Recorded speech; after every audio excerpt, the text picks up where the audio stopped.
నమస్తే, welcome to our channel. నేను సమ్రీన్. కవి, రచయిత, పరిశోధకుడు, సంపాదకుడు, వక్త, నటుడు, వ్యాఖ్యాత. ఈరోజు మనతో ప్రముఖ పల్లేర రామ్మోహన్ రావు గారు ఉన్నారు. వారితో భాగవతం గురించి ముఖ్యాంశాలు తెలుసుకుందాం, వారితో మాట్లాడదాం. నమస్తే సార్. నమస్తే అండి. జల కాలుష్యం గురించి కూడా భాగవతంలో ఏమైనా చెప్పారా గురువు? నీటి గురించి మనకు భాగవతంలో చాలా సందర్భాల్లో వస్తుంది. అసలు నీరు ఎట్లా ఉండాలి, ఎందుకంటే పంచభూతాల్లో నీరు ఒకటి మనకు తెలుసు. పృథ్వీ ఆపస్తేజో వాయురాకాశాత్ అంటాం, నీరు ఒకటి. అయితే ఈ భూతాలను మనం కాపాడుకుంటే అవి మనల్ని కాపాడుతాయి. ఇది భాగవతంలో ఇంకో చోట కూడా చెప్తాడు ఈ మాట. భూతాలకు నువ్వు నష్టం చేస్తే ఆ భూతాలే నీకు నష్టం చేస్తాయి అంటాడు. కనుక వీటిని కాపాడుకోవాలి. ఇప్పుడు మనం జలం గురించి మాట్లాడుతున్నాం. నీరు ఎట్లా ఉండాలనే విషయంలో భాగవతంలో అనేక సందర్భాలు వస్తాయి. కృష్ణుడు గోపబాలతో కలిసి ఆవులను మేపడానికి బృందావన ప్రాంతంలో తిరిగినప్పుడు ఒక మాట అంటాడు. ఎటువంటి నీరు అంటే నీరు తీయగా ఉండాలి, నీరు స్వచ్ఛంగా ఉండాలి, నీరు చల్లగా ఉండాలి అంటాడు. ఈ మాటలు అక్కడ వస్తాయి భాగవతంలో. అంటే నీరు ఎట్లా ఉండాలనో చెప్తున్నాడు అన్నట్టు.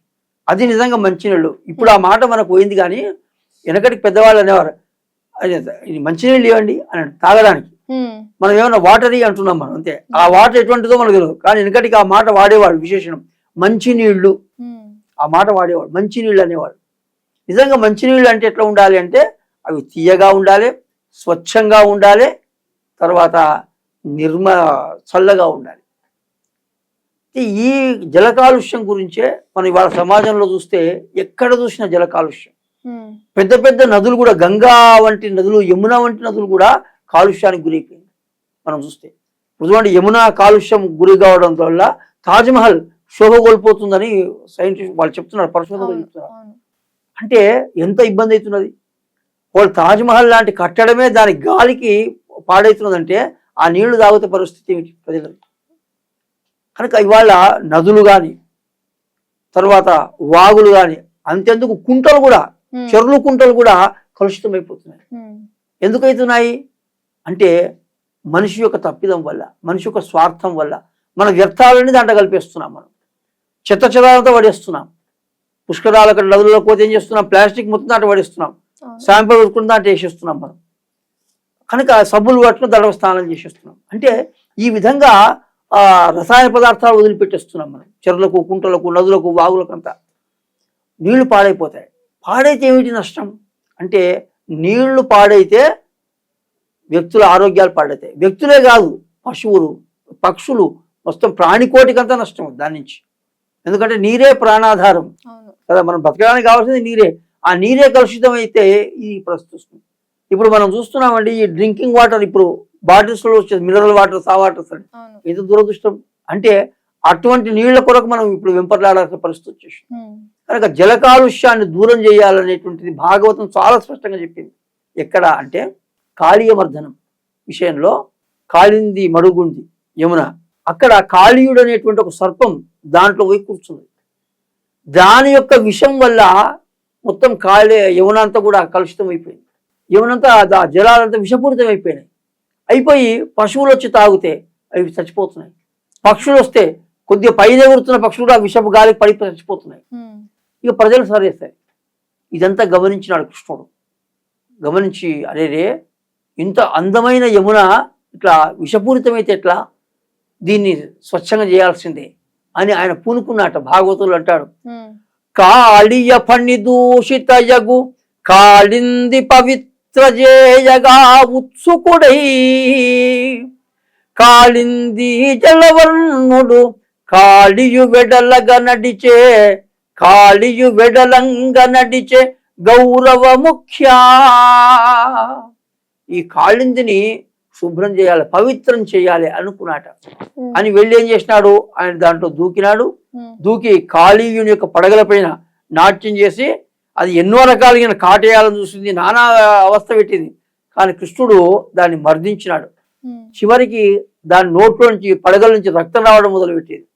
అప్పుడు ఆ కాళీయుని యొక్క భార్యలు వచ్చి కృష్ణుని ప్రార్థించినాయి, మా ఇట్లా అయ్యా మమ్మల్ని ఇబ్బంది పెట్టకు, ప్రతిభిక్ష పెట్టు అని అడుక్కుంటే అప్పుడు కృష్ణుడు ఒక మాట అన్నాడు, మీ వల్ల ఖాళీ యమునా నదంతా కూడా విషపూరితం అయిపోతుంది, కనుక మీరు ఇక్కడ ఉండకండి అని చెబుతూ ఒక మాట అన్నాడు. గోవర్గముతో మనుజులు త్రావుదురి మడుగు నీరు తగదు ఇందుండన్,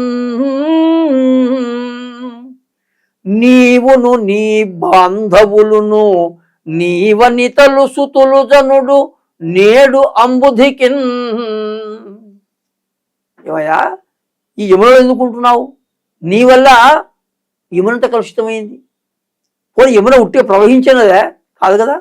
గోవర్గముతో మనుజులు త్రావుదురు ఈ మడుగు నీరు, ఈ మడుగులో ఉండేటువంటి నీళ్లు ఆవులు తాగుతాయి, పశువులు తాగుతాయి, మనుషులు తాగుతారు. మరి ఇంత విషపూరితమైతే చచ్చిపోతారు కదా. కనుక ఎట్లా? ఇది వద్దు, కనుక నువ్వు ఇక్కడ ఉండడానికి వీలేదు, నువ్వు వెళ్ళిపో. కేవలం నువ్వే కాదు, నీవును నీ బాంధవులును నీవనితలు సుతులు చనుడు. నువ్వు వెళ్ళాలి, నీ బంధువులు ఎవరు కూడా ఇక్కడ, నీ భార్యలు, నీ సంతానం అందరు వెళ్ళిపోవాలి ఇక్కడి నుంచి. ఎందుకంటే ఎవరున్నా మళ్ళీ విషమే. కనుక ఈ విషయం వల్ల ఇంత హాని జరుగుతుంది, కనుక మీరు ఇక్కడి నుంచి మీరు వెళ్ళిపోండి, సముద్రానికి వెళ్ళిపోయి, మీరు ఇక్కడ ఉండకండి అని చాలా స్పష్టంగా కృష్ణుడు ఆదేశించాడు. ఆదేశించేసరికల్లా అక్కడి నుంచి కాళీయుడు వెళ్ళిపోయినాడు. అంటే ఈ ఘట్టం వల్ల మనకు తెలిసేది ఏమిటి అంటే, కృష్ణుని ముఖంగా భాగవతం మనకి ఇస్తున్న సందేశం ఏమిటంటే, జల కాలుష్యం నివారించడం అనేది ఎవరో ప్రభుత్వం బాధ్యతనో ఒక రాజు బాధ్యతనో కాదు, ప్రజల బాధ్యత. కలుషితం ఎవరు చేస్తున్నాం? మనమే, ప్రతి ఒక్కరం. కనుక ఒక చిన్న పదార్థం తీసి అక్కడ పడేసి వెళ్ళిపోతాం, ఓ చాక్లెట్ తింటే కవర్ చేసి అక్కడ పడేసిపోతాం, ఒక అరటిపండు తింటే తొక్క తీసి అక్కడ పడేస్తాం. ఎంత మనకంటే బాధ్యతారహితంగా. నిజంగా తొక్క దొక్కితే ఎవరైనా పడిపోతాడా? మనకు లేదు. అక్కడ ఏదో నీళ్లు కనిపిస్తుంది, అక్కడ పడేసి వెళ్ళిపోతాం. ఇవాళ పుష్కరాలు కానీ, తర్వాత ఇటువంటి ఉత్సవాలు జరిగినప్పుడు కానీ నదులు ఇంత కాలుష్యం అయిపోతున్నాయి అంటే ఎవరు కారణమవుతున్నాం? ఇవాళ గంగను పవిత్రం చేయాలని ప్రభుత్వాలు సంకల్పించినాయి, నదులను పవిత్రం చేసుకోవాలనుకుంటారు, తుంగభద్ర లాంటి నదులను.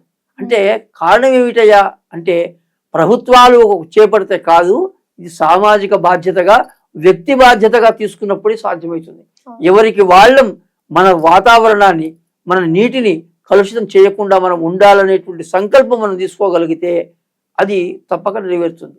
దానికి భాగవతం ఒక స్ఫూర్తి, దానికి కృష్ణుడే ముందుకున్నాడు. కనుక ఆయనతో పోల్చుకుంటే మనం ఎంత?